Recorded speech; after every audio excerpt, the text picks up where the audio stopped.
আবারও ফিরছি ইরান যুদ্ধের আলোচনায়। রবিউল, আপনার কাছ থেকে জানতে চাই যে খামেনিকে হত্যার জন্য এই যে পরিকল্পনা, এটির জন্য শনিবার সকালকেই কেন বেছে নেয়? সুন্দর একটি প্রশ্ন। আমরা জানি সবসময় ইসরায়েল রাতের বেলা হামলা চালায় যুদ্ধ বিমানের মাধ্যমে, কিন্তু এবার সকালে হামলা চালিয়েছে। এইটির হামলার উপর হামলাটির নির্ভর করেছে সম্পূর্ণ গোয়েন্দা তথ্যের উপর। কারণ তারা এই হামলার আগে বেশ কিছুদিন থেকেই, অর্থাৎ দীর্ঘদিন থেকেই তারা ইরানের যে সর্বোচ্চ নেতা আয়াতুল্লাহ আল খামেনি তাকে টার্গেট করেছিলেন এবং তাকে সবসময় নজরদারির মধ্যে রেখেছিলেন। তিনি কোথায় যাচ্ছেন, কখন কোথায় কি করছেন এবং তার যে কর্মসূচি সারাদিনের, এগুলো গোয়েন্দা তথ্যের মাধ্যমে তারা সংগ্রহ করতেন গোয়েন্দাদের মাধ্যমে। এখন এই আয়াতুল্লাহ আলী খামেনির শনিবার সন্ধ্যায় সরকারি একটি বৈঠক করার কথা ছিল, কিন্তু সেই বৈঠকই তারা কোনো কারণে সকালবেলা নিয়ে আসে এবং ইসরায়েল এবং যুক্তরাষ্ট্রের প্রথম টার্গেটই ছিল তাদের শাসন ব্যবস্থাকে গুঁড়িয়ে দেওয়া, ভেঙে ফেলা, এবং সেই কাজটি তারা করেছে। প্রথমেই সরকারের যে সর্বোচ্চ ধর্মীয় নেতা আয়াতুল্লাহ খামেনি তাকে টার্গেট করার জন্যই প্রথম হামলাতেই তার উপর নিক্ষেপ করা হয়েছে। কেননা হামলা যদি শুরু হয়ে যায় তাহলে তিনি আত্মগোপনে চলে যেতে পারেন, তখন তাদের যে লক্ষ্য পূরণ সেটি হয়তো কঠিন হয়ে যেতে পারে। আর এ কারণেই তারা হামলার জন্য এই শনিবার সকালটিকে বেছে নিয়েছে। আচ্ছা, আমরা আপনার কাছ থেকে আরও জানতে চাই যে আমরা একটু দেখবো, আমাদের কাছে আরো কিছু তথ্য আছে, আমরা সেগুলো একটু দেখতে চাই। যে ডোনাল্ড ট্রাম্প তিনি হুঁশিয়ারি দিয়েছেন, আমরা আগেই বলেছি যেটা, যে পাল্টা আঘাত করলে তাদের উপরে এমন একটি শক্তি প্রয়োগ করা হবে যা আগে কখনো দেখা যায়নি।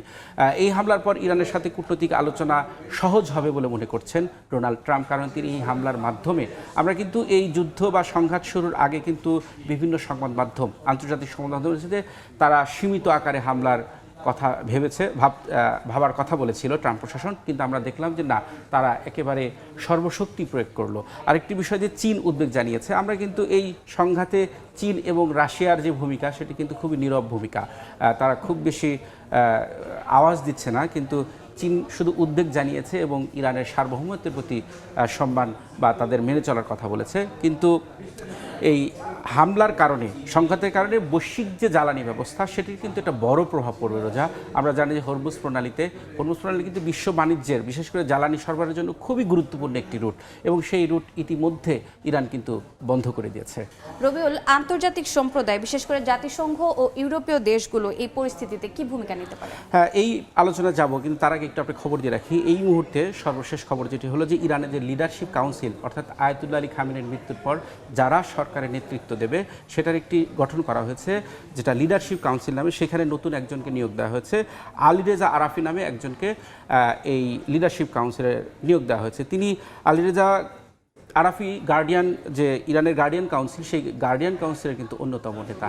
এখন আপনি যেটা বলছেন যে যুক্তরাষ্ট্রের অভ্যন্তরীণ রাজনীতির কী প্রভাব পড়বে, যুক্তরাষ্ট্রের অভ্যন্তরীণ রাজনীতি আমরা দেখেছি যে কংগ্রেসে ট্রাম্পের সিদ্ধান্তের সমালোচনা করেছেন ডেমোক্র্যাট নেতারা। তারা বলেছেন যে এর মাধ্যমে যুক্তরাষ্ট্রকে অযথা একটা ঝুঁকি নিতে হয়েছে এবং এই ঝুঁকির হয়তো ভবিষ্যতে বড় কিছু হতে পারে, এই ধরনের সমালোচনা করেছে। তবে বেশিরভাগ ক্ষেত্রেই যে যুক্তরাষ্ট্রের যে সাধারণ মানুষ, মাত্র 23% মানুষ কিন্তু ট্রাম্পের এই হামলা, সেই অভিযানের পক্ষে মতামত দিয়েছে।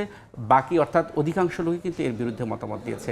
আরেকটি বিষয় যে জাতিসংঘে আমরা জানি যে গতকাল রাতে জাতিসংঘ নিরাপত্তা পরিষদে বৈঠক হয়েছে, যে বৈঠকের আহ্বান করেছিল ফ্রান্স এবং ওমান, সেই সঙ্গে রাশিয়াও যুক্ত ছিল, এবং সেখানে এই হামলার বিষয়ে আন্তর্জাতিক আইন এবং জাতিসংঘের যে সনদ, সেই সনদের লঙ্ঘন বলে অনেকে মন্তব্য করেছেন।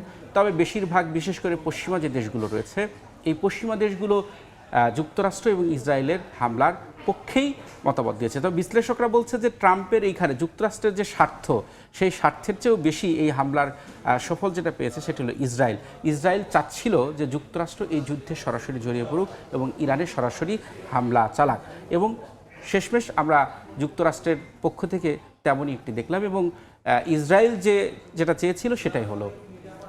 রবিউল, আপনাকে ধন্যবাদ তথ্য উপাত্ত উপস্থাপন করার জন্য। আপনাকেও ধন্যবাদ।